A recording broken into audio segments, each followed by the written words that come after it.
Salam Bapak Ibu Saudara sekalian. Sungguh anugerah Tuhan yang luar biasa yang Tuhan berikan kepada setiap kita. Di hari yang dikuduskan, kita boleh datang beribadah kepada Tuhan. Minggu lalu kita telah merayakan hari ulang tahun gereja yang ke-55. 55 tahun sungguh luar biasa Tuhan memimpin gereja ini. Kita orang-orang yang penuh dengan anugerah Tuhan.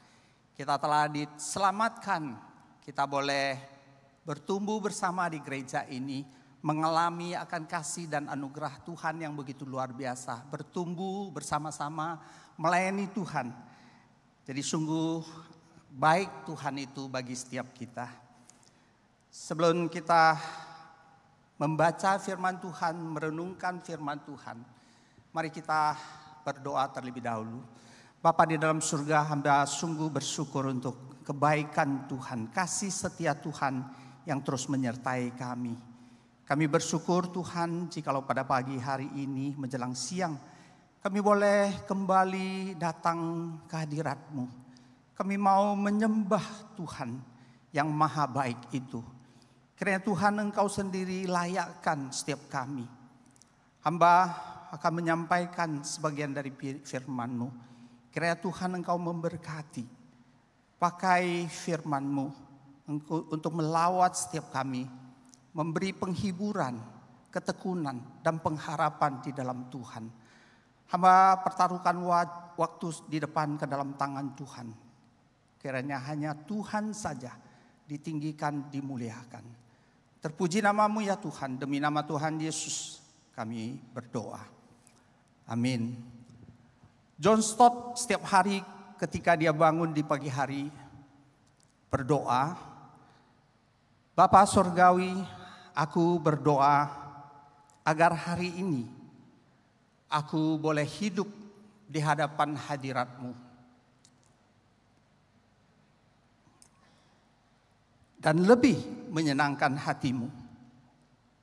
Tuhan Yesus, aku berdoa agar hari ini aku bisa memikul salib dan mengikuti Engkau.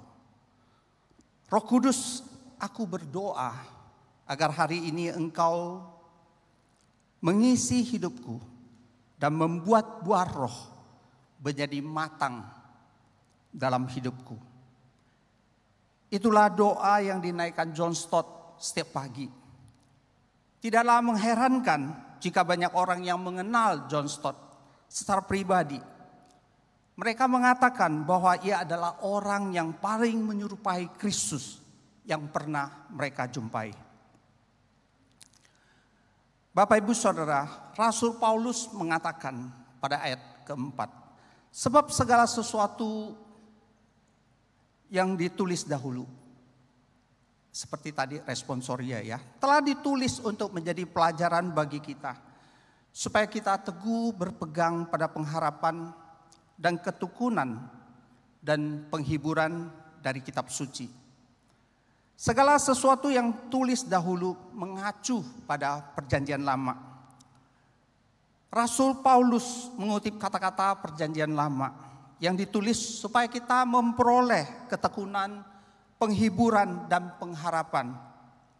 Nilai Alkitab terletak pada penyingkapannya tentang bagaimana seharusnya orang Kristen hidup.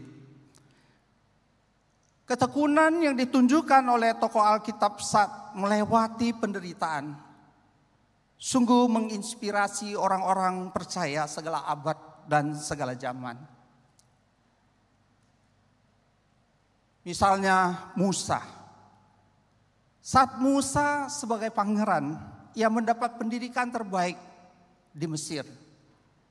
Ia ingin menerapkan cara yang telah ia pelajari untuk memimpin umat Tuhan. Namun ia gagal karena ia lebih mengandalkan hikmat dan pengetahuan yang ia peroleh di Mesir. Oleh karena itu, Musa harus menerima pelajaran tambahan yang diberikan Tuhan kepadanya. Pelajaran ini diajarkan kepada Musa melalui kehidupan sebagai seorang gembala. Setelah Musa menjadi seorang gembala, ia benar-benar berbeda dari sebelumnya. Selama 40 tahun hidup di padang gurun, dia belajar ketekunan, kelemah lembutan, empati, dan belas kasihan. Melalui pembentukan karakter-karakter ini, Tuhan baru mempercayakan kepadanya sebuah misi baru. Yusuf, seorang tokoh lain, mengalami banyak penderitaan di dalam hidupnya. Dan dia mendapatkan pelajaran tentang ketekunan. Tuhan kemudian memberkatinya dan memberinya penghiburan setelah mengalami penderitaan. Yusuf karena disayangi oleh ayahnya, dia melaporkan perbuatan-perbuatan jahat kakak-kakaknya kepada ayahnya. Yusuf juga mendapatkan visi dari Tuhan melalui mimpi, bahwa ia kelak akan menjadi pemimpin dalam keluarganya. Hal itu membuat ayah dan kakak-kakaknya marah padanya. Kakak-kakaknya iri pada Yusuf karena ia menjadi kesayangan sang ayah. Dan berakibat dia hampir dibunuh oleh kakak-kakaknya. Namun karena Ruben tidak mau ia mati, akhirnya dia dilemparkan ke dalam sumur. Dan kemudian dia dijual kepada seorang pedagang yang berujung dia menjadi budak di Mesir. Yusuf difitnah karena menolak godaan istri Potifar. Dan tuannya memenjarakannya. Yusuf tidak menyalahkan Tuhan selama penderitaan dan pencobaan yang dia alami. Di tengah penderitaannya, ia tidak berkecil hati, bersikap negatif, dan tidak jatuh. Dia tidak marah atau membela diri, apalagi menyalahkan orang lain. Sampailah pada suatu waktu Yusuf mendapat kesempatan menafsirkan mimpi Firaun. Yusuf memohon kepada Tuhan menolongnya menafsirkan mimpi Firaun dengan benar dan tepat. Yusuf kemudian mendapat pengampunan dan dibebaskan dari penjara. Ia diangkat menjadi seorang menteri sebagai orang nomor 2 di seluruh Mesir. Allah tidak meninggalkan anak-anaknya, bahkan di tengah penderitaan mereka. Yusuf disertai Tuhan. Mungkin ada situasi dan kondisi yang menyedihkan dalam kehidupan kita. Dan mungkin ada yang tidak adil sebagaimana kasusnya dalam kehidupan Yusuf. Namun Yusuf dengan tetap berlaku setia dan berserah pada Allah yang memegang kendali, kita meyakini bahwa Allah akan menghargai kesetiaan kita padanya. Kekuatan Yusuf selalu terlihat menonjol saat ia berada dalam tekanan, dalam penderitaan. Jika ia tidak menyikapi penderitaannya dengan baik, bagaimana ia bisa menghadapi kesulitan di kemudian hari? Ia belajar tekun melalui penderitaannya, di mana Allah sumber kekuatan dan penghiburan senantiasa menolong dan memberkatinya. Di Alkitab Perjanjian Lama ada seorang tokoh lain, ya Ayub. Digambarkan sebagai seorang yang saleh dan jujur. Ia takut akan Tuhan dan menjauhi kejahatan. Ayub kehilangan 10 anak dan seluruh harta bendanya dalam satu hari. Dia masih bisa berkata, dengan telanjang aku keluar dari kandungan ibuku. Dengan telanjang juga aku akan kembali ke dalamnya. Tuhan yang memberi dan Tuhan yang mengambil. Terpujilah nama Tuhan. Kemudian iblis menyerangnya lagi. Dan ia dipenuhi dengan bara yang busuk. Dia duduk di atas tumpukan abu dan menggaruk-garuk tubuhnya dengan pecahan beling. Istrinya berkata kepadanya, apakah kamu masih setia dalam imanmu? Mengapa kamu tidak mengutuk Allah lalu mati saja? Ayub menjawab istrinya, "Engkau berbicara seperti seorang gila. Apakah kita mau menerima yang baik dari Allah, tetapi tidak mau menerima yang buruk?" Kisah Ayub kemudian menjadi penghiburan bagi banyak orang yang menderita sepanjang zaman. Hal ini menolong kita untuk meneladani ketekunan dan penderitaan Kristus. Dan dengan demikian memperoleh penghiburan dan menaruh pengharapan dalam Kristus.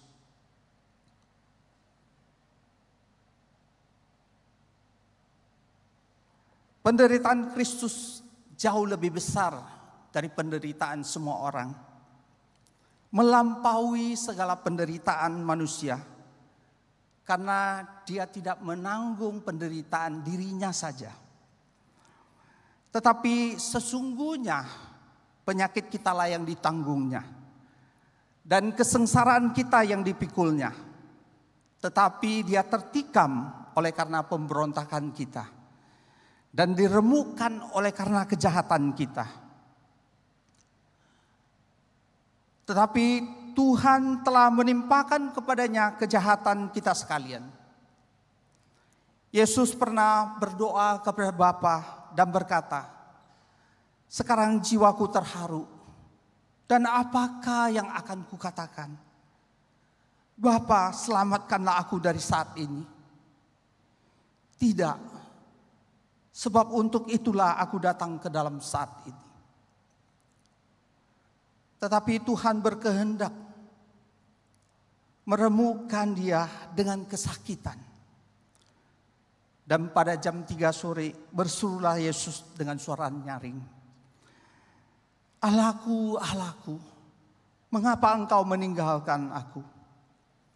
Yesus merasakan keterpisahan dari Allah Bapa. Seolah-olah dia tidak putus hubungan dengannya. Ini sungguh menyedihkan dan menyakitkan. Terputusnya hubungan dan terkutuk adalah hukuman yang sepantasnya kita terima. Bapak Sejarah Gereja Uskup Eusebius dari Caesarea menggambarkan para tahanan yang mengalami siksaan hukuman salib. Pembuluh darah para tahanan robek setelah dicambuk. Bahkan otot dan usus pun terbuka. Politikus dan orator terkenal Romawi Cicero menggambarkan penyalipan sebagai hukuman yang paling kejam dan menjijikkan. Dan menyarankan bahwa sebutan salib harus dijauhkan tidak hanya dari tubuh warga negara Romawi, tetapi juga dari pikirannya, matanya, dan telinganya. Namun Yesus yang dengan mengabaikan kehinaan tekun memikul salib ganti sukacita yang dia sediakan bagi dia. Yang sekarang duduk di sebelah kanan tahta Allah. Ingatlah selalu akan dia yang tekun menanggung bantahan yang sehebat itu terhadap dirinya dari pihak orang-orang berdosa. Supaya jangan kamu menjadi lemah dan putus asa. Inilah yang dikatakan sebab segala sesuatu ditulis dahulu menjadi pelajaran bagi kita. Supaya kita teguh berpegang pada pengharapan oleh ketekunan dan penghiburan dari kitab suci. Hal ini mendorong kita untuk meneladani ketekunan dan penderitaan Kristus. Sehingga memperoleh penghiburan dan membangkitkan harapan akan Kristus di masa depan. Saudara, karena kita telah diberi ketekunan dan penghiburan oleh Tuhan yang mengaruniakan kerukunan kepada kita. Sesuai dengan kehendak Tuhan, bagaimana kita bisa melakukan ini? Kecuali kita benar-benar memahami bahwa Kristus memperlakukan kita dengan ketekunan yang tiada tara. Dia menanggung ketidaktaatan kita dan ketegaran kita 70 kali 7 kali. Bagi kita yang berulang kali berbuat jahat, berulang kali jatuh, berulang kali berbuat dosa, dan menjadi lemah hingga titik nadir. Kita gagal lagi dan lagi, jatuh lagi dan lagi. Namun berkali-kali kita merasakan penghiburan yang tak terkatakan dari Tuhan Yesus. Dia tidak akan pernah menyerah. Dia bahkan memberikan dirinya yang pada akhirnya untuk menderita dan mati bagi kita. Untuk menggantikan kita menanggung sampai pada titik ini.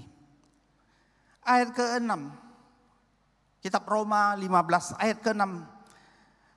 Sehingga dengan satu hati dan satu suara kamu memuliakan Allah dan Bapa Tuhan kita Yesus Kristus. Sebab itu terimalah satu akan yang lain, sama seperti Kristus telah menerima kita untuk kemuliaan Allah. Artinya kita harus mempunyai pikiran yang sama terlebih dahulu di dalam diri kita. Jika kita ingin memiliki pikiran yang sama, kita harus menaruh pikiran dan perasaan yang terdapat dalam Kristus Yesus terlebih dahulu. Hanya dengan cara inilah mulut kita dapat mengucapkan kata-kata yang memuliakan Allah. Kita mungkin berbeda pendapat dan pandangan. Namun karena kita mempunyai Tuhan yang sama. Dan dengan meneladani Dia, kita bisa mempunyai pikiran yang sama. Sehingga kemuliaan Kristus dapat dinyatakan dalam diri kita. Bagaimana kita melakukan, mempraktekkan hidup yang memuliakan Kristus. Dari perikop yang tadi kita baca, kita renungkan. Saya menyimpulkan ada 4. 1, meneladani Kristus, tidak mencari kesenangan sendiri. Mendapatkan pelajaran dari Alkitab, yaitu tadi saya mengatakan tentang tokoh-tokoh Alkitab Perjanjian Lama. Dan kemudian dari Tuhan Yesus puncaknya. Kerukunan dalam satu hati dan satu suara. Terakhir, saling menerima. Bapak Ibu Saudara, di awal doa John Stott itu, yang meminta supaya kita bisa melakukan, menghasilkan buah roh yang matang di diri kita. Nah, inilah yang harus kita lakukan setiap hari, supaya buah itu nyata melalui kehidupan kita. Hidup yang boleh menjadi saksi. Kita sering melakukan segala sesuatu, memikirkan, melayani, dan seolah-olah kita bisa menambah kemuliaan Allah. Sungguh tidak bisa. Hanya melalui kehidupan yang diperbarui, melalui buah-buah roh yang dikerjakan oleh Roh Kudus itu sendiri. Pembaruan hidup kita. Hasil-hasil buah roh itu sehingga menyebabkan orang lain melihat dan memuliakan Allah kita. Watchman Nee berkata, pertanyaan bukan apakah orang lain mempunyai keyakinan yang sama dengan saya atau memiliki pengalaman yang persis sama. Satu-satunya hal yang penting adalah apakah Tuhan telah menerimanya? Jika iya, saya harus menerimanya dengan cara yang sama. Spurgeon berkata, saya bertekad untuk menghormati Yesus Kristus dan salibnya saja. Mengabdikan hidup saya untuk menyebarkan Injilnya. Dan melakukan segala sesuatu dengan cara yang berkenan kepadanya. Saya bersedia setia pada tugas serius ini. Tanpa tujuan lain selain untuk memuliakan Tuhan. Kiranya Tuhan menolong saya memuliakan Allah dan menghidupkan Kristus di bumi. Saya mengakhiri khotbah saya yang singkat ini menutup dengan sebuah ayat. Roma 11 ayat 36. Sebab segala sesuatu berasal dari Dia, melalui Dia, dan kepada Dia. Bagi Dialah kemuliaan selama-lamanya. Amin. Mari kita berdoa. Bapa, kami bersyukur karena firman-Mu kembali memberi kepada kami pencerahan. Memberi kepada kami penghiburan. Betapa baiknya Engkau ya Tuhan. Engkau berkorban, Engkau menderita bagi kami. Engkau menebus kami dengan mati di atas kayu salib. Hari ini kami ada sebagai kami, bagaimana kami ada, itu semata-mata karena kebaikan-Mu dan kasih-Mu. Oleh sebab itu Tuhan, tolonglah kami ya Tuhan. Supaya kami semakin hari semakin serupa dengan Kristus. Dengan buah-buah roh yang dihasilkan. Kiranya Roh Kudus terus menolong, memimpin hidup kami. Memberkati kami. Terima kasih Tuhan, terpuji nama-Mu. Demi nama Tuhan Yesus kami berdoa, bersyukur. Amin. Tuhan Yesus memberkati Bapak Ibu Saudara sekalian.